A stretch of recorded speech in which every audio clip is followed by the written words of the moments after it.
Throughout the Great Depression, many people remained close to home. They remained in familiar surroundings or returned to their family homes to save money and wait things out. Still, there was one sight, a signature of the Great Depression. People moving in search of work. They were called migrant workers, and they were part of a great migration to greener pastures. About 300 to 400,000 were from Oklahoma and the surrounding states. They came from all walks of life, but Dust Bowl farmers were foremost among them. Well, the reason I left Oklahoma, I couldn't find enough of work to do to support my family, me and my wife and 6 kids. And when you was lucky enough to get a day's work, they paid you only 10 cents an hour. Some people went to nearby states to stay with their families or friends. Others set their sights on more distant horizons.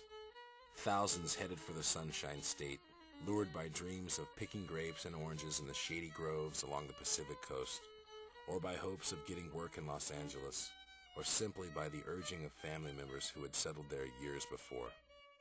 For dispossessed farmers, the trip was often a painful one. Their journey began by sorting through their belongings and deciding which things they could take with them. A tough decision considering that most families had only one small car or truck that sometimes held parents, children, grandparents, aunts, uncles, and cousins, as well as their pots and pans and enough food to feed them for the entire trip.